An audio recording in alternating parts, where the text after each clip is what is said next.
नमस्कार। आज के वीडियो में हम आंग्ल सिख संबंधों के बारे में अध्ययन करेंगे। यह बीए द्वितीय वर्ष के प्रथम प्रश्न पत्र का भाग है। 15वीं से 16वीं शताब्दी में गुरु नानक के भक्ति आंदोलन के साथ सिखों का इतिहास प्रारंभ हुआ। 19वीं शताब्दी में सर्वप्रथम कनिंघम द्वारा सिखों का इतिहास लिखा गया। यहीं से क्षेत्रीय इतिहास लेखन की आधुनिक काल में पंजाब में परंपरा प्रारंभ हुई। वर्तमान में खुशवंत सिंह द्वारा सिखों का 2 भागों में इतिहास लिखा गया। सिख धर्म के विकास में गुरु नानक से लेकर गुरु गोविंद सिंह तक अर्थात 10 गुरुओं द्वारा सिख संप्रदाय का विकास किया गया। महाराष्ट्र में नांदेड़ साहब में गुरु गोविंद सिंह की मृत्यु के उपरांत बंदा बहादुर सिखों का नेता बना। बंदा बहादुर, इनका मूल नाम लक्ष्मण सिंह था। मूलतः जम्मू कश्मीर के निवासी थे। वह गुरु गोविंद सिंह का बंदा बना, इसीलिए उसे बंदा बहादुर कहा गया। उसी के द्वारा पंजाब में एक सिख राज्य की स्थापना की गई। उसके 3 नारे या कार्य थे: देग अर्थात धर्म, तेग अर्थात तलवार और फतेह अर्थात जीतना का नारा। द्वितीय है 2.5 फट की नीति अर्थात युद्ध नीति, और थर्ड है वाहे गुरु जी का खालसा, वाहे गुरु जी की फतेह। इसके द्वारा सिख गुरुओं के नाम के सिक्के जारी किए गए, विशेषतः नानक शाही सिक्का।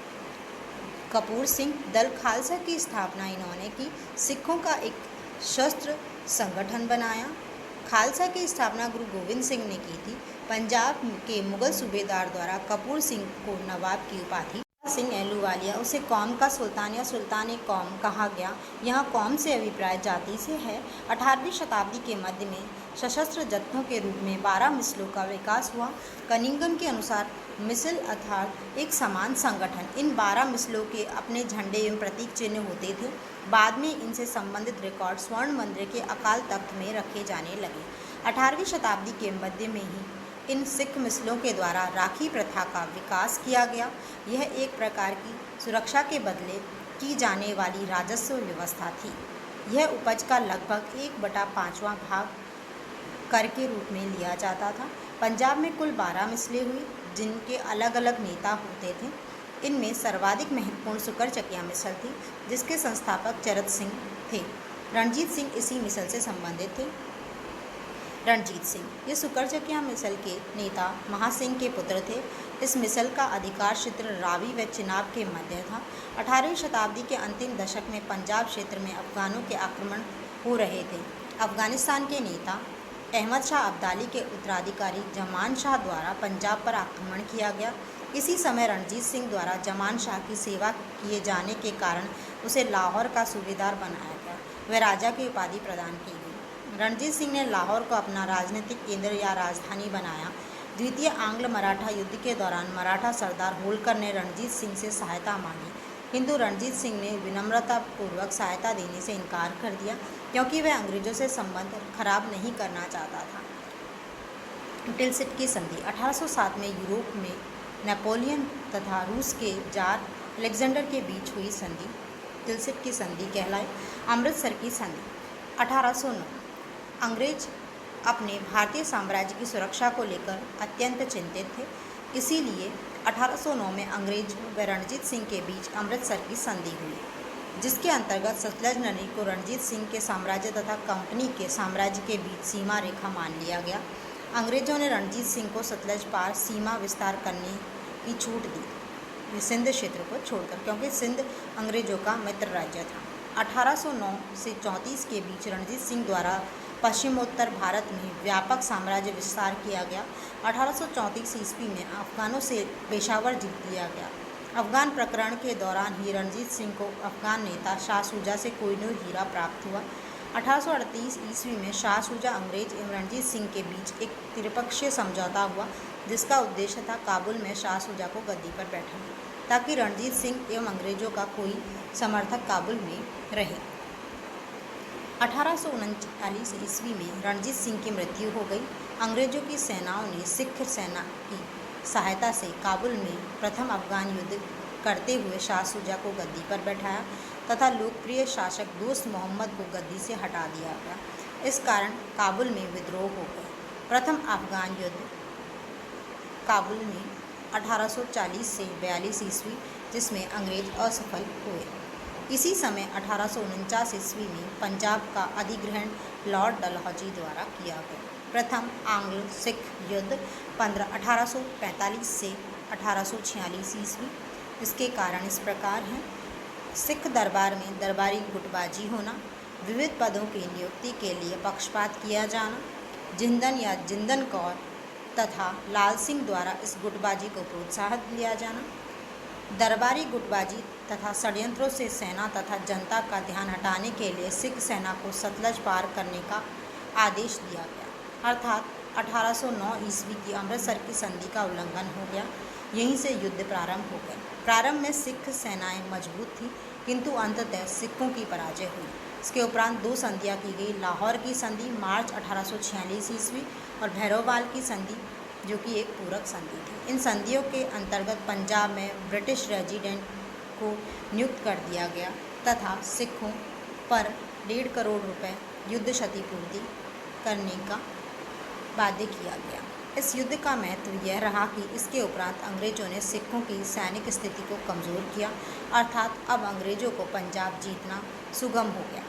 द्वितीय आंग्ल सिख युद्ध 1848 से 49 ईस्वी।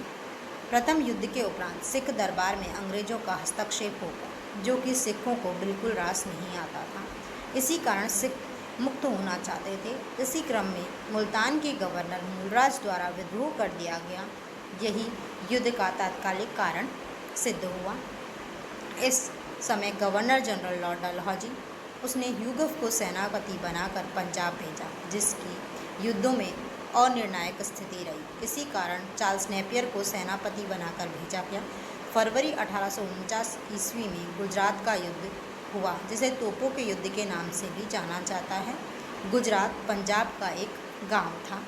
मार्च 1849 ईस्वी में पंजाब का विलय डलहौजी द्वारा कर लिया गया। इस समय शासक दिलीप सिंह थे और दिलीप सिंह को 8.5 लाख रुपए पेंशन देकर इंग्लैंड पढ़ने के लिए भेज दिया गया। 18वीं शताब्दी के स्वतंत्र और स्वायत्त राज्यों का अध्ययन कर रहे हैं, जिसमें आंग्ल सिख संबंधों के बारे में हम चर्चा कर चुके हैं। अब हम अवध का अध्ययन करेंगे। स्वतंत्र अवध राज्य की स्थापना 1722 ईस्वी में सादत खां बुरहान उल मुल्क ने की। वह ईरानी शिया था तथा उसे मोहम्मद शाह ने अवध का सूबेदार नियुक्त किया था। 1739 ईस्वी में नादिर शाह ने भारत पर आक्रमण किया तो उसने सादत खां से 20 करोड़ रुपए मांगे, जिसे न दे सकने के कारण सादत खां ने आत्महत्या कर ली। सफदर जंग 1739 ईस्वी से 1754 ईस्वी। सादत खां के बाद उसका भतीजा तथा दामाद सफदर जंग अबुल मंसूर खां अवध का नवाब बना। 1744 ईस्वी में मोहम्मद शाह ने इसे अपना वजीर नियुक्त किया। सफदर जंग ने 1748 ईस्वी में अब्दाली व मुग़लों के बीच लड़े गए मणिपुर या मनूपुर के युद्ध में मुग़लों का साथ दिया। वह सम्राट अहमद शाह ने भी इसे अपना वजीर बनाया तथा इस पद पर वह 1753 ईस्वी तक रहा। 1754 ईस्वी में सफदर जंग की मृत्यु। शुजाउद्दौला 1754 से 1775 ईस्वी। शुजाउद्दौला ने शाह आलम द्वितीय को लखनऊ में शरण दी। वह पानीपत के तीसरे युद्ध में अहमद शाह अब्दाली का साथ दिया। शुजाउद्दौला ने अपने दरबार में ब्रिटिश राजदूत रखने की स्वीकृति प्रदान की। 1773 ईस्वी में शुजाउद्दौला व वॉरेन हेस्टिंग के बीच बनारस की संधि हुई, जिसके द्वारा कड़ा व इलाहाबाद के जिले कंपनी ने अवध को 50 लाख रुपए में बेच दिए। आसफुद्दौला 1775 से 1797 ईस्वी। इसके समय में 1775 ईस्वी में कंपनी के साथ फैजाबाद में संधि हुई, जिसके अनुसार नवाब एक अतिरिक्त अंग्रेज सैनिक टुकड़ी अपने खर्चे पर रखेगा। कंपनी आसफुद्दौला के मंत्रियों की नियुक्ति करेगी। निजी ब्रिटिश व्यापारियों को अवध में व्यापार की पूर्ण स्वतंत्रता मिल गई। यह राजधानी फैजाबाद से लखनऊ ले गया। इसने वॉरेन हेस्टिंग के साथ मिलकर अवध की बेगमों से जबरन धन छीना। 1797 ईस्वी में आसफुद्दौला की मृत्यु के बाद तत्कालीन governor general sir John Shore ने पहले वजीर अली को और वह बाद में सादत अली को नवाब बनाया। सादत अली ने अवध के राजा की उपाधि धारण की। सादत अली 1797 से 1814 ईस्वी ने लॉर्ड वेलेजली से 1801 में सहायक संधि कर ली। लॉर्ड वेलेजली ने रुहेलखंड व गंगा यमुना के दोआब में स्थित अवध का दक्षिणी क्षेत्र कंपनी के लिए अवध से ले लिया, अतः अवध का क्षेत्रफल घटकर आधा रह गया। अंग्रेजों ने अवध को मराठों को पराजित करने तक बफर राज्य के रूप में प्रयोग किया। सादत अली के बाद नासिरुद्दीन 1814 से 1837 ईस्वी में, मोहम्मद अली 1837 से 1842 ईस्वी व अमजद अली 1842 से 1847 ईस्वी शासक बने। अवध का अंतिम नवाब वाजिद अली शाह 1847 से 1856 ईस्वी तक रहा, जो कि रंगीला शाह के नाम से प्रसिद्ध। वाजिद अली शाह का एक अन्य उपनाम अख्तर पिया भी था। 1848 ईस्वी में लॉर्ड डलहौजी ने भारत आते ही कर्नल स्लीमैन को अवध के दौरे पर भेजा। उसने अवध की स्थिति दयनीय बताई व अवध विलय का विरोध किया। बिशप हैबर ने अवध में अच्छी तरह से घूमकर अवध की खेती, जनसंख्या और उद्योगों पर प्रसन्नता व्यक्त की तथा यह कहा कि अवध की स्थिति को देखकर कोई यह नहीं कह सकता कि अवध में कुशासन था। हैबर की रिपोर्ट एक गैर सरकारी रिपोर्ट थी। 1854 ईस्वी में कर्नल जेम्स आउट्रम को लखनऊ का रेजिडेंट बनाया गया। उसने प्रशासन की दुर्दशा का वर्णन किया। वाजिद अली शाह के समय आउट्रम रिपोर्ट के आधार पर कुशासन का आरोप लगाकर 1856 ईस्वी में अवध का विलय किया गया। आउट्रम अवध विलय के समय अवध का रेजिडेंट था। अवध विलय के बाद जेम्स आउट्रम अवध का पहला चीफ कमिश्नर बना। आउट्रम के बाद मिस्टर जैक्सन चीफ कमिश्नर बने। वाजिद अली को पेंशन देकर कलकत्ता भेज दिया गया और अवध विलय को इतिहासकार डलहौजी की एक भयंकर राजनीतिक भूल बताते हैं। धन्यवाद।